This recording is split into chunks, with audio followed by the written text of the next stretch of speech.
Hello everyone, मैं विवेक एक बार फिर से आपका स्वागत करता हूं अपने यूट्यूब चैनल पर।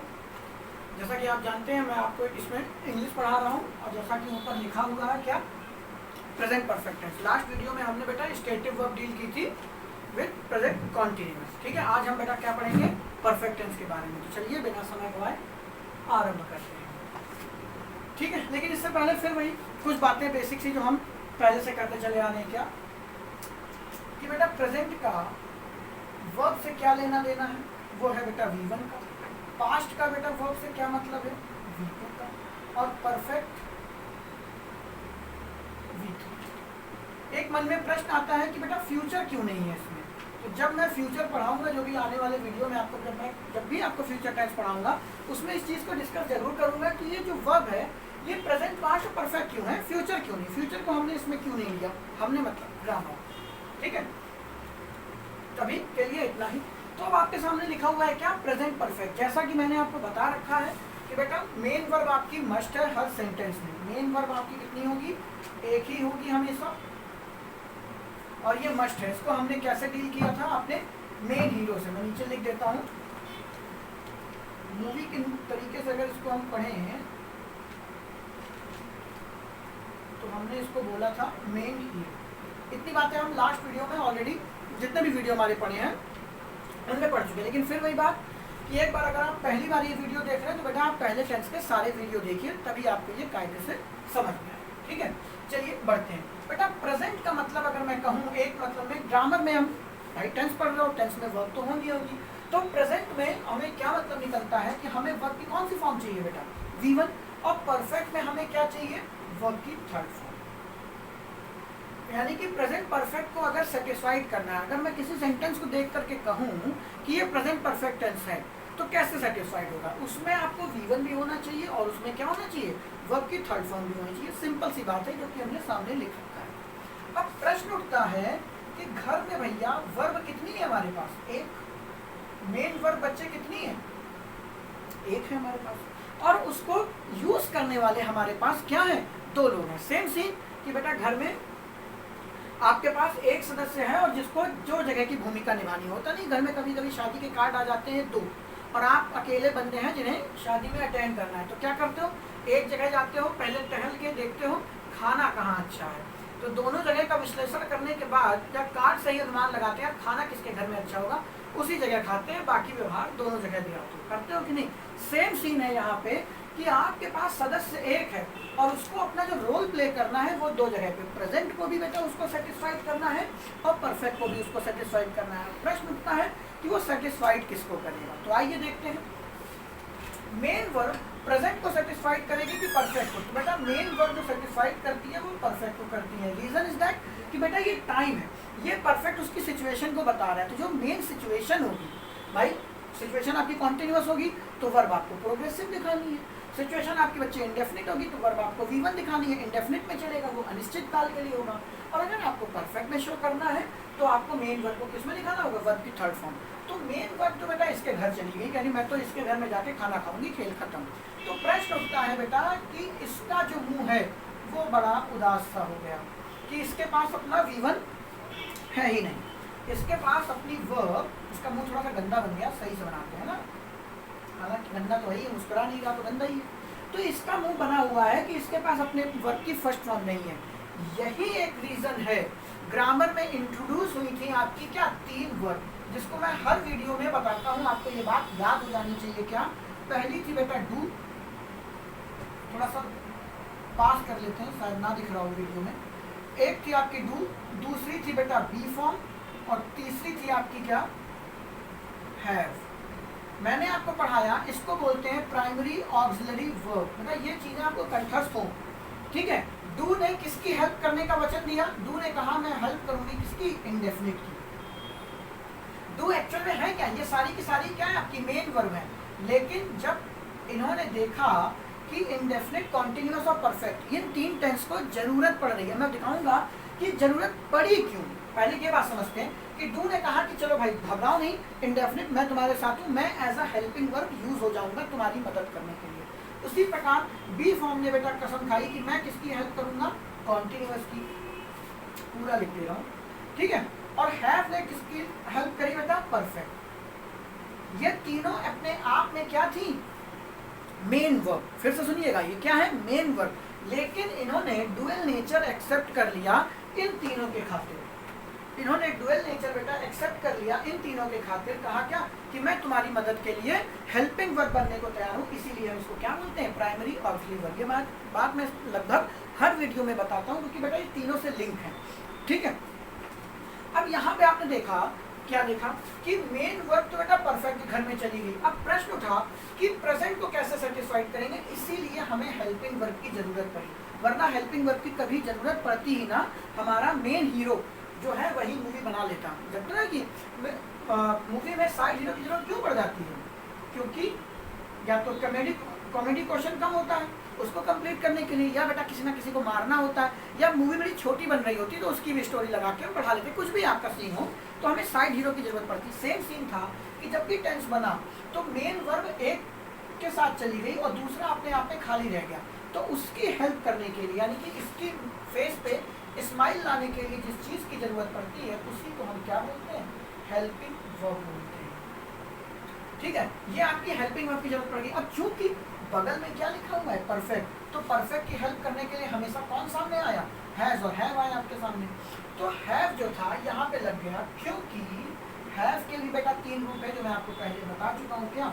हैज और हैव V1 की श्रेणी में आएंगे। बेटा V2 अपने आप में क्या होता है? हैड है, और V3 अपने आप में क्या है? हैड है। इन दोनों की शक्ल बेटा बिल्कुल सेम होगी और इन्हें हम वर्ब ऑफ पोजीशन बोलते हैं। अभी आगे हम डिस्कस करेंगे। तो हमें यह मालूम पड़ गया कि यहाँ पे हेल्पिंग वर्ब की जरूरत क्यों पड़ी, क्योंकि बेटा हमारे पास वर्ब एक थी और उसको रोल जो प्ले करने थे वो दो थी, तो उसने परफेक्ट का रोल प्ले किया। रीजन ये क्योंकि वही सिचुएशन जो वर्ब है वो परफेक्ट नहीं दिखा रहा, वही उसकी सिचुएशन को बताएगा, तो इसने इसकी मदद की। तो प्रेजेंट को रिप्रेजेंट करने के लिए क्या करना था हमको? हेल्पिंग वर्ब की जरूरत थी। अब हेल्पिंग वर्ब भी कौन सी? तो बेटा प्रेजेंट को पसंद क्या है? V1। परफेक्ट को पसंद क्या है? देखिए सारी चीजें लिंक हो रही हैं आपस में। प्रेजेंट को चाहिए V1, परफेक्ट को चाहिए बेटा क्या? हैव। तो अब प्रेजेंट के दृष्टिकोण से हैव में ढूंढेंगे हमें क्या चाहिए। तो प्रेजेंट के पॉइंट ऑफ व्यू से हैव में V1 चाहिए, तो बेटा यहाँ से निकल के आएगी इसकी हेल्पिंग वर्ब क्या है? हैज और हैव। तो यहीं से हमने इसकी हेल्पिंग वर्ब बना दी, एक हो गई हैज, एक हो गई है। और ये आप सभी जानते हैं कि जब हेल्पिंग वर्ब दो होंगी तो एक सिंगुलर के साथ एक प्लूरल के साथ इसको कह दिया गया कि आप सिंगुलर सब्जेक्ट को रिप्रेजेंट करोगे और आप प्लूरल सब्जेक्ट को रिप्रेजेंट करोगे। लेकिन यहाँ से मन में एक प्रश्न उठ जाता है, क्या मन में? कि आई के साथ तो हमेशा हैव लगा है, ये सभी को पता होगा। तो अभी तक आपको ये बातें नहीं पता है कि आई क्या चीज है। आप आई को क्या समझते आ रहे हैं अब तक? कहीं पर आई सिंगुलर समझ ले तो आई वैसे तो देखने में सिंगुलर लगता है, लेकिन अब जैसे आपके मन में प्रश्न उठना लाजमी है कि सर आप तो बोल रहे हो हैज के साथ सिंगुलर सब्जेक्ट, हैव के साथ प्लूरल, तो आई के साथ हैव क्यों लगा लेते हैं, हैज क्यों नहीं लगाते? तो बेटा आई को डिस्क्राइब करेंगे जब हम प्रोनाउन चैप्टर पढ़ेंगे। आई बहुत बड़ी चीज़ है, इसको छोटा सा एक लाइन से नहीं समझना है कि आई के बहुत सारे अपने पर्सनल नियम हैं। एकमात्र ऐसा अल्फाबेट है जो चाहे बीच में आ जाए तब भी आप उसको क्या कैपिटल लेटर में यानी कि अपर केस में ही लिखेंगे। बचपन में जब आपने पंक्चुएशन किसी टीचर से पढ़ी होगी उसने बताया होगा, कभी भी आपको आई बीच में लिखना है अगर ऐसे नहीं लिखा जाएगा। आई अपने आप में बड़ी महान शख्सियत है, बड़े छोटे छोटे नियम हैं उसके, और क्यों है, कैसे हैं, कब है, ये हम प्रोनाउन चैप्टर में जानेंगे। अभी मत घबराइएगा, ये मैंने सिर्फ इसलिए बता दिया क्योंकि मन में ये प्रश्न आ जाता है कि है सिंगुलर के साथ, है प्लूरल के साथ, तो भैया आई के साथ है क्यों? आई तो प्लूरल है ही नहीं, आई में तो सिर्फ मैं आता है। ठीक है, ये सब बातें हम बाद में करेंगे, अभी नहीं। उसके लिए बेटा बहुत लंबा समय चाहिए, पूरा समुद्र मंथन पढ़ाऊंगा तब आपको ये बात क्लियर होगी कि ऐसा क्यों करते हैं। समुद्र मंथन एक तरीका है आपको समझाने का, वो बात किया। आइए, तो यहाँ पे मैंने आपको ये समझाया कि परफेक्ट के साथ V3, प्रेजेंट के साथ V1, इसी वजह से हमें जरूरत पड़ी हेल्पिंग वर्ब की। ये हेल्पिंग वर्ब कहाँ से निकली बेटा? यहाँ से। प्रेजेंट को चाहिए था V1, परफेक्ट में ही हैव ने ही किसकी हेल्प करी? परफेक्ट की। तो हमें V1 में हैज और हैव ढूंढना था, तो V1 में हैज और हैव V1 ही होता है। अगर V2 में ढूंढते तो बच्चे हमें हैड मिलता, और V3 में ढूंढेंगे तो हमको क्या मिलेगा? हैड ही मिलेगा। सिंपल सी बात है। तो ये हमारी क्या निकल आई हमारे सामने? Helping verb. ठीक है, तो बस इतनी सी बात है इसमें, तो आपसे यहाँ पे क्लियर हो गई। हेल्पिंग वर्ब क्या हो जाएगी इसकी? हैज और हैव। और परफेक्ट आपका हमेशा किसको रिप्रेजेंट करता है? कंप्लीट एक्शन को। ये हमने पहले वीडियो में बात की थी। कंप्लीट एक्शन जब भी होगा आपका, यानी कि वो एक्शन पूरी तरीके से खत्म हो गया होगा, उसी को हम क्या कहेंगे, परफेक्ट में। अब मैं एक दो एग्जांपल लेके इसको समझाता हूँ, ठीक है। देख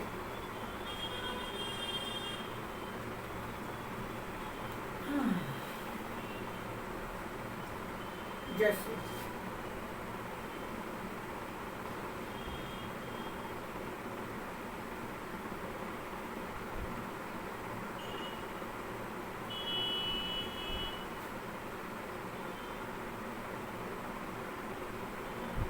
ये चीज दिमाग से निकाल दीजिए कि इसकी पहचान होती है चुका था, चुके थे, बस इतना रखिए।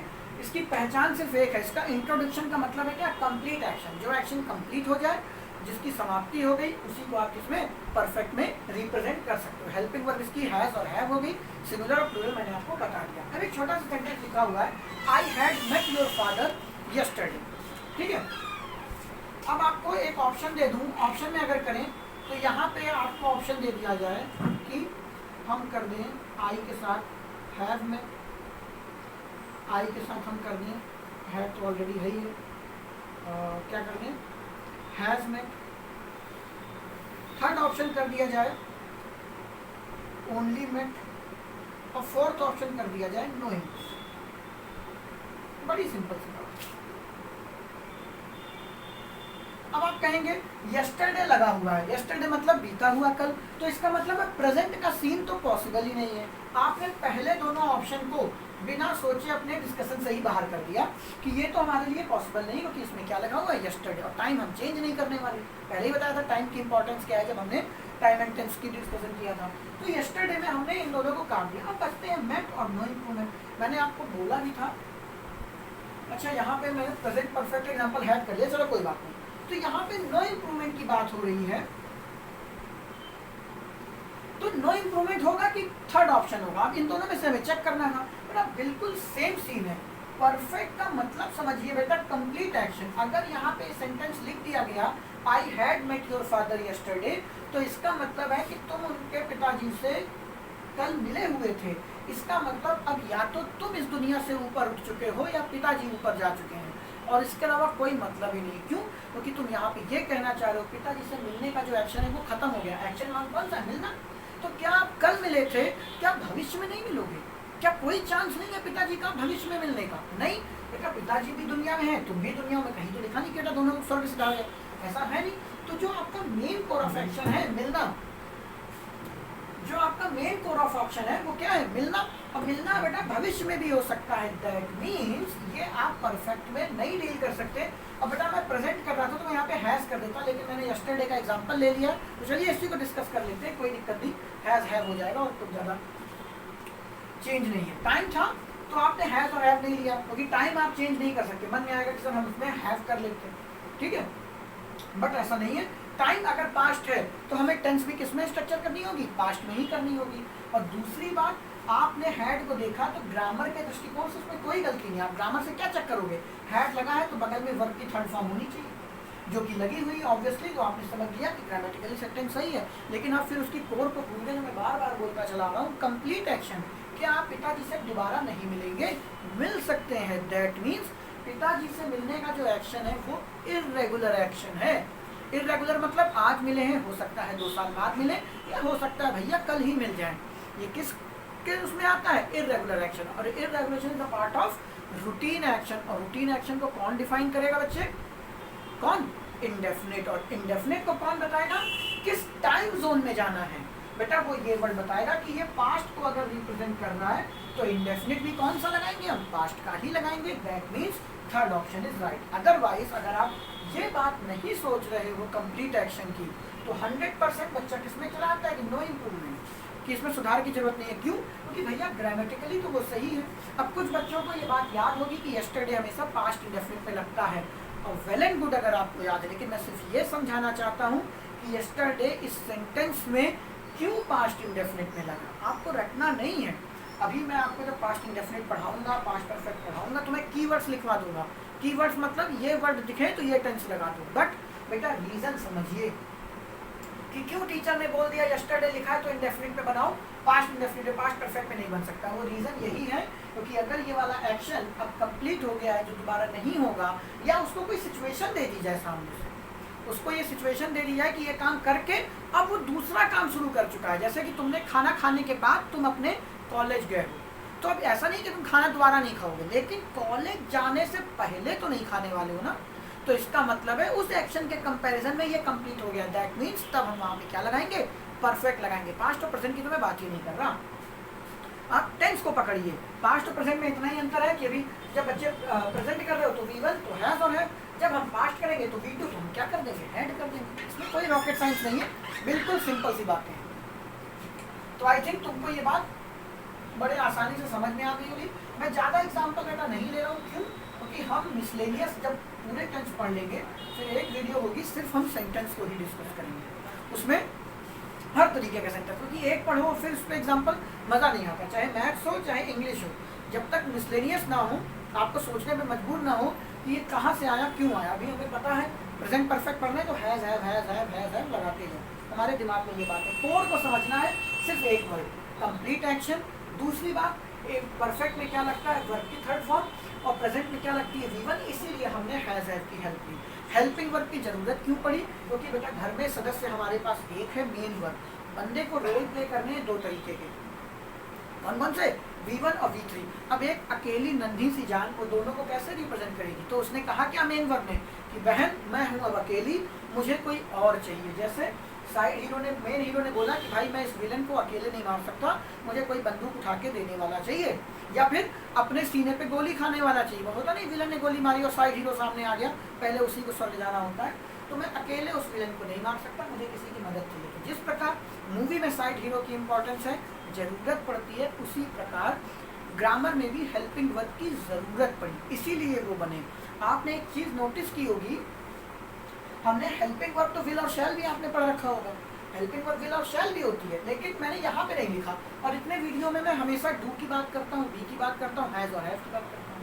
तो विल और शैल हेल्पिंग वर्ब है कि नहीं, तो बेटा विल और शैल अगर हेल्पिंग वर्ब हैं तो फिर वो जरूरत क्यों पड़ गई और क्यों उनको हम लाए, हमने डू, बी और हैव से ही विल और शैल का काम क्यों नहीं चलाया। इन सब के पीछे पूरी एक कहानी है कि ये कहाँ से आए, क्यों आए। बस इंतजार करिए जब हम फ्यूचर पढ़ेंगे, ठीक है। उम्मीद करते हैं आपको सिंपल सी बात है प्रेजेंट परफेक्ट समझ में आ गया होगा, इसमें कुछ खास नहीं है। अगले टॉपिक की ओर बढ़ते हैं, क्या, प्रेजेंट परफेक्ट कॉन्टिन्यूअस। ये थोड़ा सा टाइम टेकिंग है, आइए समझते हैं।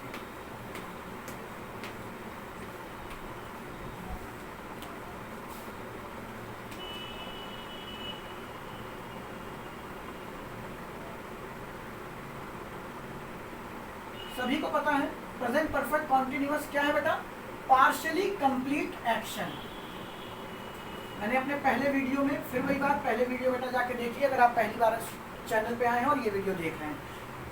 Partially complete action, partially complete action क्या होता है, वही एक्शन जो अभी थोड़े समय तक हो रहा था और अभी आगे भी होगा, बट जितनी देर वो हो चुका है वो कंप्लीट हो गया है। छोटे से एग्जांपल से कि आप 3 घंटे से पिक्चर देख रहे हैं और अभी मूवी देखते हुए सिर्फ 2 घंटे हुए, तो आपने इतनी मूवी देखी और इतनी बाकी है, तो ये एक्शन बेटा किसमें है, प्रोग्रेस में, प्रोग्रेस शॉर्ट में लिख दिया। और ये वाला एक्शन किसमें है, कंप्लीट एक्शन में।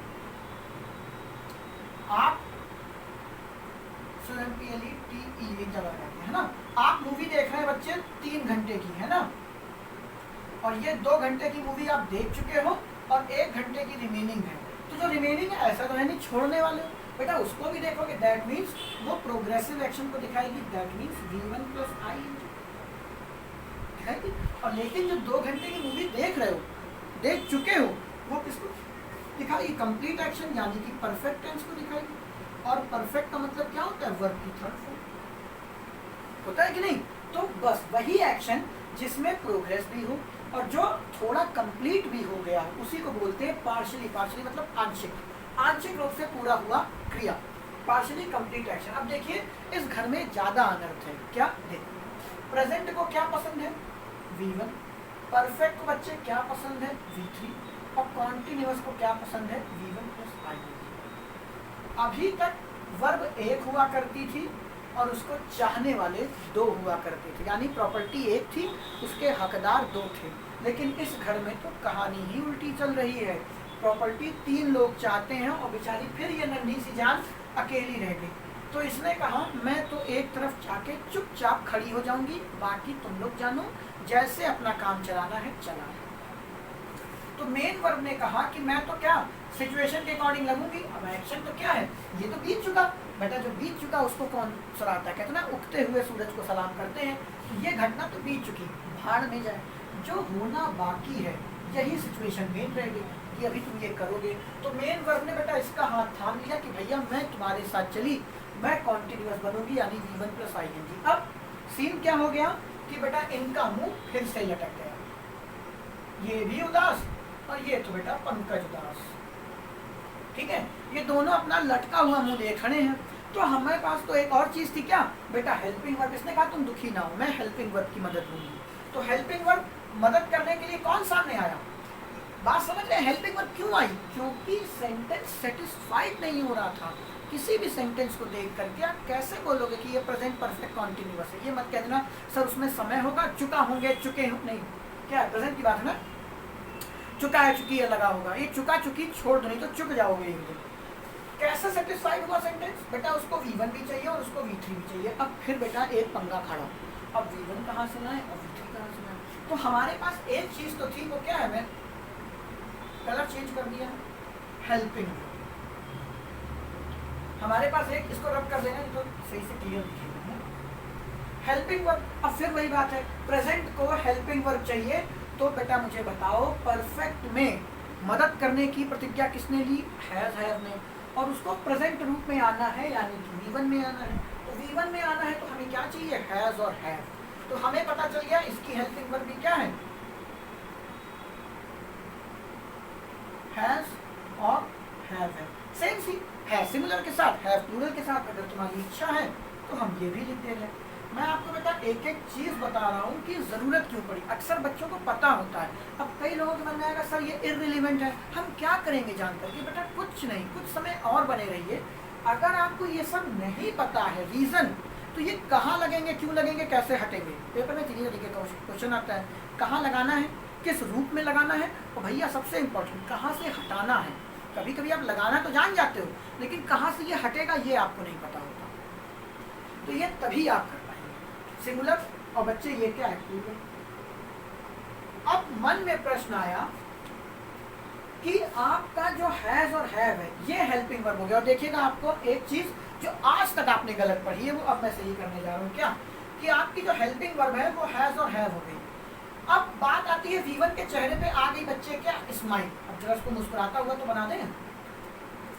V1 के चेहरे पे बच्चे पे आ गई है स्माइल आ गई, लेकिन ये अभी भी उदास। अब ये क्या करें बेटा, एक हमारे पास मेन वर्ब थी वो इसके साथ चली गई, एक मेरे पास हेल्पिंग वर्ब थी वो इसके पास चली गई। अब क्या करें, एक साइड हीरो था एक मेन हीरो था, दोनों चले गए। अब बेटा मूवी में जब आपका काम साइड हीरो भी ना कर पाए और काम मेन हीरो भी ना कर पाए और साइड हीरो भी ना कर पाए, यानी कि कौन सा काम, सबसे कठिन चीज एक ही होती है बेटा, कॉमेडी करना। ठीक है, तो अगर आपके पास साइड हीरो भी नहीं है और मेन हीरो भी नहीं है, आपको उदाहरण दूं मैं, कौन सी movie, Sholay movie. Side hero, माफ कीजिएगा, main hero Dharmendra, side hero Amitabh Bachchan, लेकिन फिर भी उसमें असरानी, द जेलर और एक सूरमा भोपाली जिनका भी हाल ही में निधन हुआ है, नाम मुझे एक्चुअल नाम उनका ध्यान नहीं आ रहा, पता होगा आपको, बहुत अच्छे एक्टर थे। ठीक है, सूरमा भोपाली, लेकिन मूवी तो आपने देखी होगी। तो इनकी जरूरत क्यों पड़ी, क्यों, क्योंकि पिक्चर में एक चीज कम थी, एंटरटेनमेंट। दैट मीन्स एक तीसरा बंदा रिप्रेजेंट होने जा रहा है जिसको हम बोलते हैं क्या, कहाँ लिख दूं, नीचे लिखते हैं, साइड में लिख रहा हूं, कॉमेडियन। और बेटा इसी कॉमेडियन को ग्रामर में बोला जाता है पार्टिकल। ग्रामर में ये कॉमेडियन डील होगा बेटा किससे, पार्टिकल से। जब किसी सेंटेंस में देखो ना, इस चीज को सेटिस्फाइड करने के लिए मेन वर्ब यहाँ लग गई, हेल्पिंग वर्ब यहाँ लग गई, लेकिन परफेक्ट गब्बर नहीं, मुकैम्बो अभी खुश नहीं है, तो इसको कैसे खुश करेंगे बेटा, वो कॉमेडियन लेके आएंगे हम। कॉमेडियन ग्रामर में कैसे डील होगा, पार्टिकल से। अब प्रश्न आता है ये पार्टिकल क्या चीज है, आइए जानते हैं। तो आपने क्या किया, देखिए V1 खुश है, V1 प्लस ING खुश है, दुखी क्या है, परफेक्ट, और परफेक्ट को पसंद क्या है, V3। तो जब तक इसको V3 नहीं मिलेगा ये दुखी रहेगा, लेकिन V3 लाए तो लाए कहाँ से, मैंने आपको एक बात बताई थी, जिसका दुनिया में कोई नहीं होता उसका कौन होता है बेटा? भगवान। उसी प्रकार ग्रामर में जिसका कोई नहीं होता है उसका कौन होता है? बी, बीइंग और बीइंग। मैंने आपको मेरा पहला वीडियो इंग्लिश का देखेंगे जाके, तो वहाँ मैंने उनको दुल्हन बताया था, ठीक है? दुल्हन समझ लीजिए, आप कैसे भी समझ लीजिए। कौन कौन है बेटा वो? बी, बीइंग और बीइंग। ग्रामर में जिसका कोई नहीं होता बेटा, वो देखो ना, लड़का बेटा मंडप में बैठा हुआ है, दूल्हा अकेला, उसकी दुल्हन नहीं है वहाँ पे, तो क्या करे? जिसका कोई नहीं होता उनकी ये तीनों थी। इन्होंने ही मदद की तब बंदे की शादी हुई, नहीं तो बेटा 400 बाराती लेके आया था, वो सिर्फ पनीर खा के चले जाते, लड़का बेचारा ऐसे ही जाता। अब भी बेटा क्या था? V1, जैसा मैं आपको पहले ही बता चुका हूँ, ये है V3 और ये है V1 प्लस I1। तो मुझे बताइए, इस परफेक्ट को खुश करने के लिए, इसके चेहरे पे स्माइल लाने के लिए कौन चाहिए होगा? कौन चाहिए होगा बेटा? बीइंग चाहिए होगा। परफेक्ट तभी तो खुश होगा, इसलिए इस परफेक्ट की खुशी के लिए हमने बीइंग कह दिया। तो अब आपके पास जो नया वर्ड मिला, देखिए वो क्या बना। एक वर्ड अगर हम इसमें बीइंग को ऐड कर दें, मैं यहीं पे लिखूं नीचे, V1 के लिए हमने क्या लिया बच्चे? हैज और हैव, मार्कर बदलते हैं थोड़ा सा, हैज और हैव, ये दोनों लिए, ये सिंगुलर के लिए है और ये क्या है? प्लूरल के लिए है। V3 के लिए हमने क्या लिया? बीइंग लिया। इसमें भी बीइंग, इसमें भी बीइंग, क्योंकि इसके पास तो ऑप्शन है बेटा, इसके पास तो ऑप्शन नहीं, क्योंकि V3 हमारे पास एक ही तरीके का होता है। और इसको हमने क्या दिया? V1 plus I। तो यहाँ से हमें क्या पता चला? आपने रटा है इस बात को बचपन से, क्या इसकी हेल्पिंग वर्ब हैज बीन होती है और हैव बीन होती है। बेटा ये अनर्थ है, याद रखिएगा। परफेक्ट प्रेजेंट परफेक्ट कॉन्टिन्यूअस की हेल्पिंग वर्ब हैज बीन और हैव बीन नहीं होती। सुन के अजीब लग रहा है, क्यों? क्योंकि जिस बीन को आप इसके साथ जोड़ करके हेल्पिंग वर्ब बना रहे हैं बेटा, वो हेल्पिंग वर्ब है ही नहीं। हेल्पिंग वर्ब तो बेटा अमिताभ बच्चन थे शोले पिक्चर में, असरानी थोड़े ही था, या फिर सूरमा भोपाली वाला कैरेक्टर थोड़े ही थे। हेल्पिंग वर्ब आपकी सिर्फ अमिताभ बच्चन थे, यानी हेल्पिंग वर्ब बच्चे सिर्फ आपकी हैज और हैव है। बीन आपका हेल्पिंग वर्ब है ही नहीं, वो तो कॉमेडियन है, वो तो बच्चे क्या है? पार्टिकल है।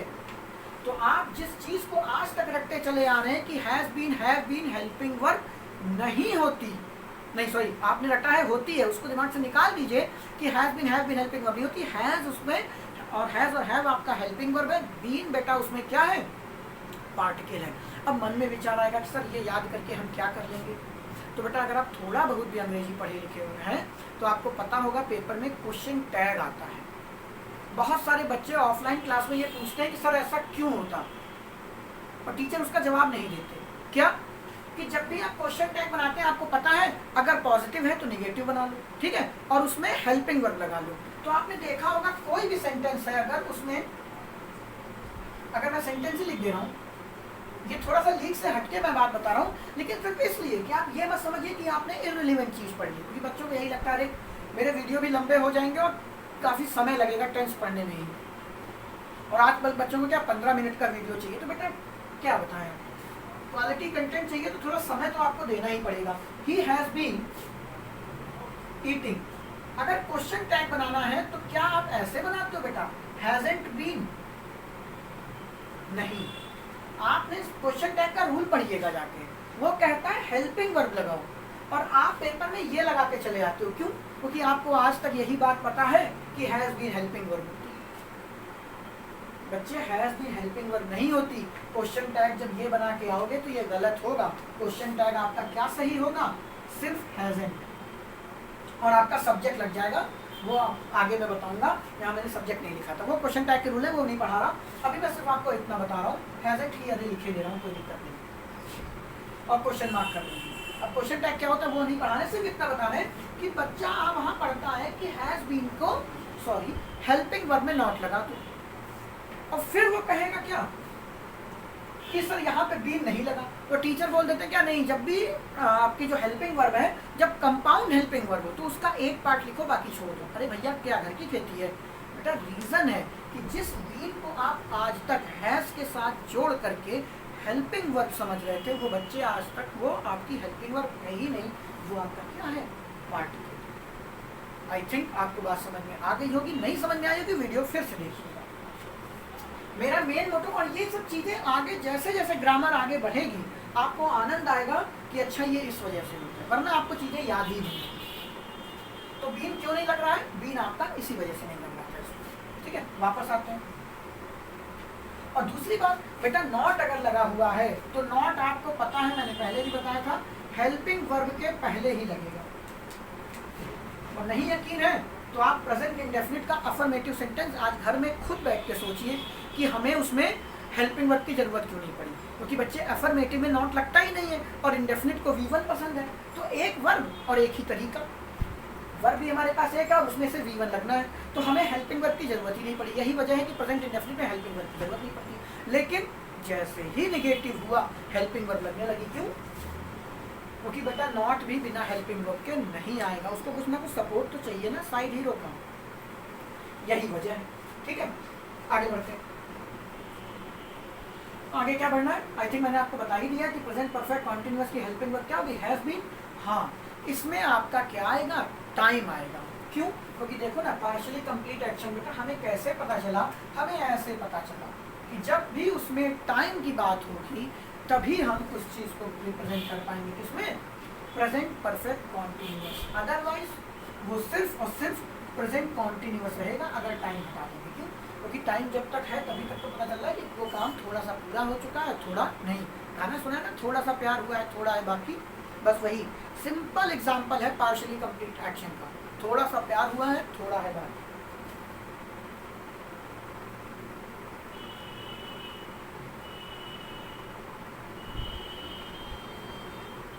ठीक है, आगे बढ़ते हैं। अब हम डिस्कस कर लेते हैं थोड़ा सा टाइम की, फिर हम इसके एग्जांपल्स लेंगे।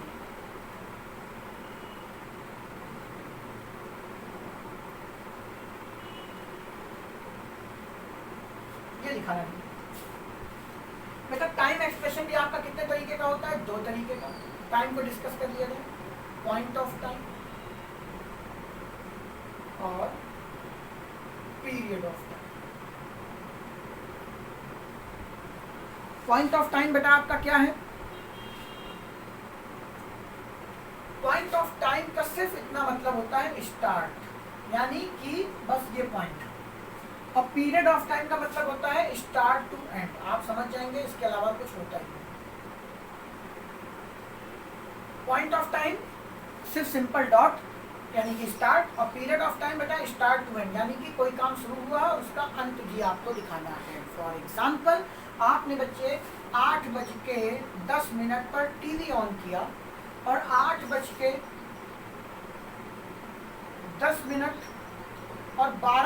पे मम्मी की चप्पल उड़ते हुए आपके मुंह पर आके पड़ी। ठीक है, तो क्या ये पॉइंट ऑफ टाइम है कि पीरियड ऑफ टाइम? ऑब्वियस सी बात है, आपको स्टार्ट भी पता है और एंड भी पता है कि चप्पल पड़ी तो आपने टीवी बंद कर दिया, यानी टीवी के खुलने और बंद होने के बीच में आपको बेटा स्टार्ट भी है एंड भी है। दैट मीन्स ये आपका क्या है? Period of time. सिंपल सी बात है। और स्टार्ट में क्या होगा कि जैसे कोई भी काम है, आपने शुरुआत की, जैसे मैं कह रहा हूँ सुबह से वो खेल रहा है, तो सुबह से खेल रहे हैं भैया, कब तक खेलेगा? दोपहर तक, शाम तक, या अगले दिन तक? नहीं मालूम। तो वो आपका क्या हो गया? Period, point of time. जैसे हमें आज़ादी मिली बेटा किस साल में? 1947 में। क्या हमें अंत पता है? भगवान ना करे कि हम फिर से गुलाम हो जाएंगे, नहीं ना। तो 347 में हम आज़ाद हुए, तब से हमारे देश में जनसंख्या बढ़ती जा रही है। ठीक है, तो क्या हमें एंड पता है उस चीज़ का? नहीं पता है। दैट मीन्स ये आपका क्या हो जाएगा? Point of time. और इसको रिप्रेजेंट कर लिए क्या आते हैं? 2 प्रीपोजिशन हम लगाते हैं। वो कौन कौन सी है? एक है सिंस और दूसरी क्या है? फॉर। एक है आपका क्या? सिंस, यानी पॉइंट ऑफ टाइम को रिप्रेजेंट करने के लिए हम सिंस का हेल्प लेंगे, और उसको क्या नाम है, पीरियड ऑफ टाइम को हम रिप्रेजेंट करने के लिए किसकी हेल्प लेंगे? फॉर की हेल्प लेंगे। इसको हम काफी डीप में पढ़ेंगे। ठीक है, आगे बढ़ते हैं। अब बात कर लेते हैं इनकी एकदम अलग अलग, थोड़ा सा टाइम एक्सप्रेशन को ही डील कर लेते हैं, फिर एग्जांपल लेंगे इसके।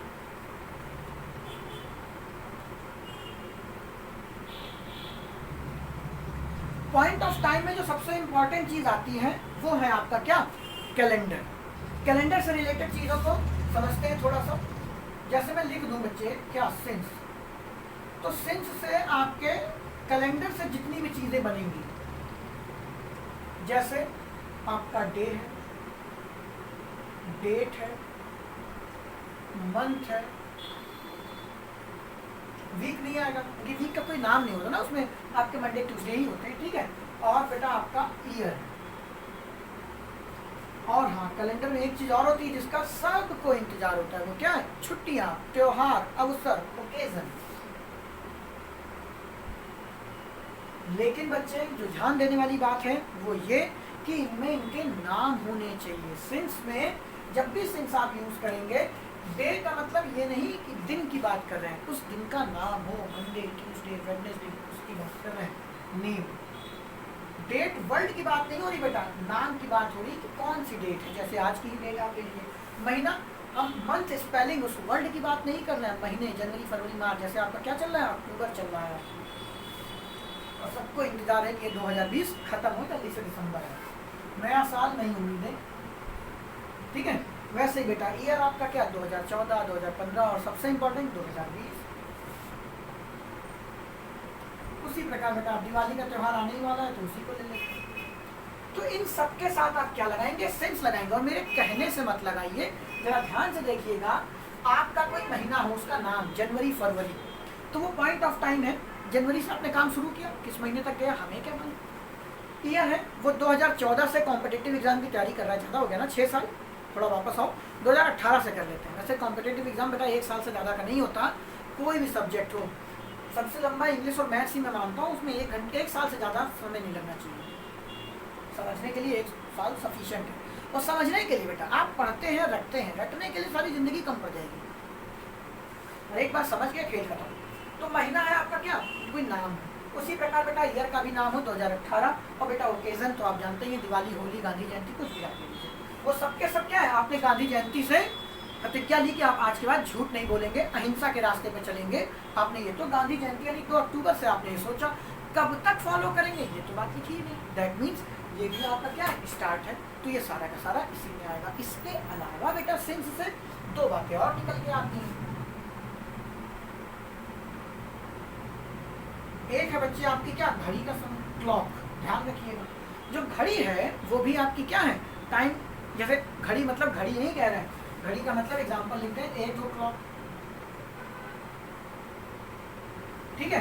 8 बजे से मैं पढ़ रहा हूँ, तो 8 बजे से पढ़ रहे हो भैया, 8:05 तक पढ़े हो कि मुझे मालूम है, लेकिन लिखा नहीं है तो हम कैसे मानेंगे कि नहीं है? तो वो क्या है बेटा? सिर्फ ओनली स्टार्ट। दूसरा आपका क्या होता है?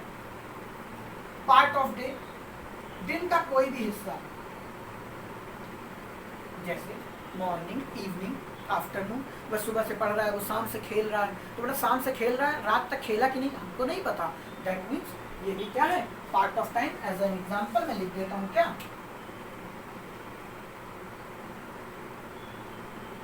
मॉर्निंग। और कुछ होता है? एक कहाँ जाएगा? एक बेटा और है, थोड़ा सा छोटी लहर बनाते हैं, नहीं तो ड्राइंग खराब हो जाएगी, ठीक है। तो छोटी लहर में आपका क्या आएगा?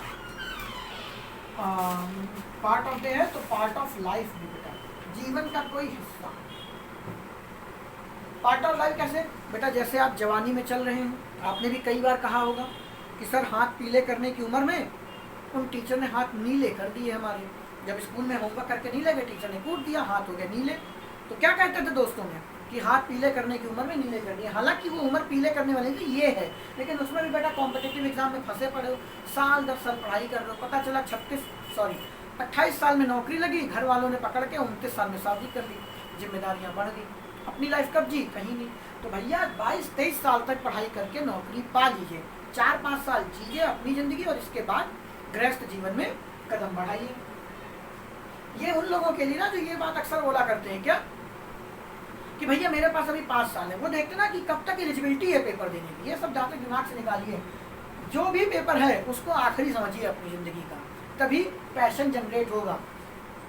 तो पार्ट ऑफ लाइफ, जैसे आप बचपन से बड़े काबिल हैं, है ना, वही चाइल्डहुड, तो जीवन जिंदगी, जवानी, बुढ़ापा, आपका कोई भी लाइफ की स्टेज हो, वो भी बेटा किस तरह से, क्यों खुद ही सोच लो ना, कहने की जरूरत ही नहीं है क्या? स्टार्ट। इसके अलावा जो चीजें आती हैं, जैसे हम अभी बात कर रहे हैं कि नाम हटा दें, दिन, महीना, ईयर, अगर ये वर्ड है, जैसे वह सालों हो गए तुमसे नहीं मिले, तो सालों का मतलब 2 साल हो गए, सालों नहीं, सालों से तो बेटा तुम फिर वही अपनी शादी वाली बात पे चले गए, साले तुम्हारा भी साला होगा, लेकिन फिर वही तुम तो क्या पढ़ते हो। देखो सालों मैंने क्या बात बोला था, हाँ वह मैं 2 साल हो गए मैंने तुम्हें आज तक देखा नहीं, आज तक मतलब 2 सालों से तुम्हें नहीं देखा, तो बेटा इस 2 साल में पहले साल का जनवरी का महीना ले लें, हाँ तो जनवरी से बात कर रहा हूँ, और दूसरे साल के दिसंबर की बात ले, इन्हीं के बीच की तो बात कर रहा है, तो वो क्या होगा हमारा पीरियड ऑफ टाइम। चाहे बेटा वो 3 महीने हो, चाहे वो 4 घंटे हो, मैं कहूँ ना मेरा छोटा भाई 4 घंटे से पढ़ाई कर रहा है, लेकिन किसकी, फिल्मी कलियों की, किताबों की नहीं कर रहा है बेटा, वो कम काबिल नहीं है, तो लेकिन पढ़ तो रहा है ना, कहे तो करते हो, तो वो 4 घंटे से पढ़ रहा है, तो मुझे पता है पहला घंटा, दूसरा घंटा, तीसरा घंटा, चौथा घंटा, 4 घंटों में उसने जो कारनामा किया उसके लिए हमें क्या पता है, फिर वही बात स्टार्ट टू एंड, ठीक है। तो इस तरीके के आप बेटा अगर सारा पढ़ाने पे आ जाए, एक एक वर्ड अगर मैं लिखवाने पे बैठूं तब तो रात हो जाएगी, ठीक है।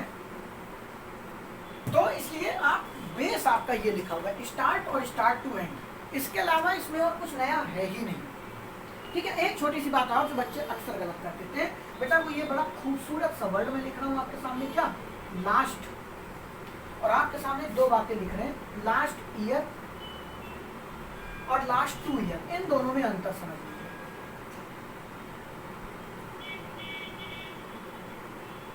जब हम कभी भी ईयर की बात नहीं हो रही यहाँ पे, लास्ट, चाहे लास्ट ईयर लिखें, लास्ट मंथ लिखें, लास्ट वीक लिखें, उससे फर्क नहीं पड़ता, लेकिन अगर बेटा ये एडजेक्टिव लगा हुआ है लास्ट ईयर के साथ में, तो आप हमेशा क्या लगाओगे, सिंस लगाओगे। लेकिन अगर उसके बाद में न्यूमरल डेफिनिट एडजेक्टिव, जिसको हम हिंदी में बोलते हैं संख्यात्मक विशेषण, वैसे इंग्लिश वाला ज़्यादा आसान था ना, ये काफ़ी भयानक सा लग रहा, तो न्यूमरल डेफिनिट एडजेक्टिव संख्यात्मक, निश्चित संख्यात्मक विशेषण, कुछ ऐसे ही बोलते हैं हिंदी में, जब भी वो आ जाए, शॉर्ट में बोले, ब्रीफ कर दें, तो कोई संख्या आ जाए, कोई नंबर आ जाए बच्चे, तो आप उसके साथ फॉर लगाएंगे। रीजन क्या है, खुद से सोच लो, 2 सालों से आपको टाइम पीरियड पता चल गया, लेकिन यहाँ से कह रहा है कि पिछले साल से कब तक, आज कि अगले वाले साल तक, मुझे नहीं मालूम, मैं कहूँ कि मैं उसे पिछले साल से जानता हूँ, तो क्या मैं आज भूल गया या अगले साल भूल जाऊंगा, नहीं। लेकिन जब भी 2 ईयर आ गया, पिछले 2 सालों में उसने डिफाइन कर दिया, पहला साल और फिर उसके साथ जो लगा हुआ दूसरा साल, उन दोनों सालों के बीच में मैं उसको जानने वाली बात तो गलत हो जाएगी, क्योंकि जानना अपने हाथ में नहीं होता, स्टेटिव वर्ग में मैंने बात समझाई थी, वो पिछले 2 सालों से फुटबॉल की तैयारी कर रहा, तो वो 2 सालों में तैयारी की है, आगे का उसने डिफाइन नहीं किया, यानी कि ये बच्चे क्या है, स्टार्ट टू एंड है, और ऊपर वाला क्या हो जाएगा आपका, खाली स्टार्ट हो जाएगा। और सिंपल भाषा में समझना चाहें तो सिर्फ इतनी सी बात कि अगर लास्ट वर्ड लिखा हुआ है और उसके साथ न्यूमरल डेफिनिट एडजेक्टिव नहीं है, तो वो पॉइंट ऑफ टाइम को रिप्रेजेंट करेगा, अदरवाइज पीरियड ऑफ टाइम को रिप्रेजेंट करेगा, ठीक है।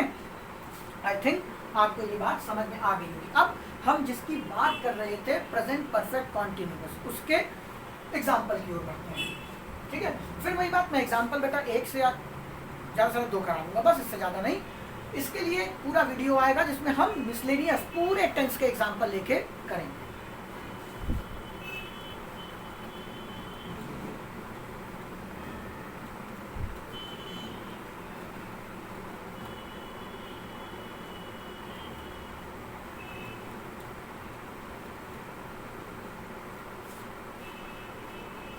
जैसे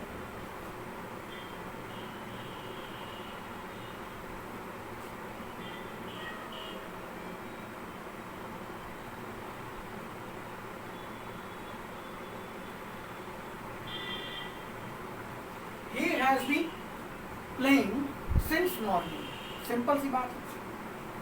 अब इसमें हमें पता है क्या बेटा, टाइम आ गया, ठीक है, और कॉन्टिन्यूअस आ गया। जैसे ही आपको नजर पड़ी कॉन्टिन्यूअस और टाइम, पॉइंट ऑफ टाइम है क्योंकि सिंस लगा हुआ है, पूरा लिख दे रहा हूँ, पॉइंट ऑफ टाइम आपने देखा, कॉन्टिन्यूअस देखा, तो मुझे पता है प्रोग्रेसिव एक्शन के साथ बच्चे जैसे ही टाइम आ जाएगा आपका, आप समझ जाएंगे वो क्या है, PCA, partially complete action, that means perfect tense.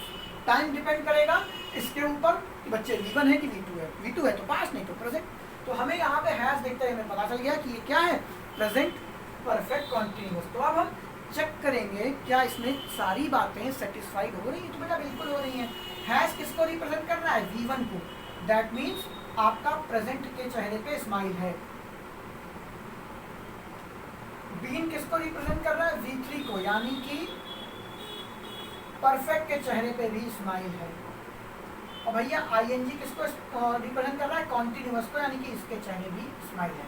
तो भैया ये तीनों खुश और हम लोग तो पहले से ही खुश, यानी कि हमारा सेंटेंस सही हो गया। लेकिन मैं आपको कुछ सेंटेंस ऐसे कराऊंगा बच्चे जिसमें टाइम भी होगा, प्रोग्रेसिव एक्शन भी होगा। और टाइम कौन सा? यही पॉइंट ऑफ टाइम और पीरियड ऑफ टाइम। और प्रोग्रेसिव एक्शन भी होगा और वो पेपर में प्रेजेंट हो गया, प्रेजेंट पार्ट कुछ भी हो, परफेक्ट कॉन्टिन्यूअस में ही होगा और आपको उसे बदल करके परफेक्ट में बनाना है। ये बहुत ही उम्दा किस्म का सेंटेंस है जो साल 2014 में पूछा गया था। और बच्चा क्या करता है?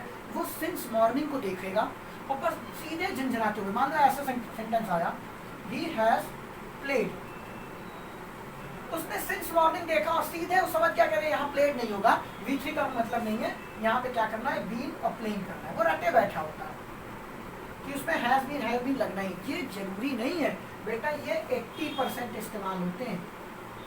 क्या समझा रहा हूँ? फिर से समझना कि सिंस लगा हो, यानी कि पॉइंट ऑफ टाइम या पीरियड ऑफ टाइम के साथ अगर प्रोग्रेसिव एक्शन है तो जरूरी नहीं कि वो परफेक्ट कॉन्टिन्यूअस ही होगा बच्चे, वो परफेक्ट भी हो सकता है। और ये मैं इसके पार्ट 2 वीडियो में बताऊंगा, क्योंकि ये वीडियो बहुत लंबा हो गया, लेकिन मजा तभी आएगा जब आपने मेरे पहले सारे वीडियो देखे होंगे। बाकी आप खुद ही जानते हैं आपको क्या करना है। वीडियो पसंद आए तो लाइक करिए, अदरवाइज डिसलाइक करिए, कुछ ना कुछ तो करिए, ठीक है? ऐसे ही देख के मत जाइए, डिसलाइक कर दीजिए अगर आपको मेरी बात नहीं अच्छी लगती है। तब तक के लिए शुभ रात्रि, मिलेंगे अगले वीडियो में। Good night.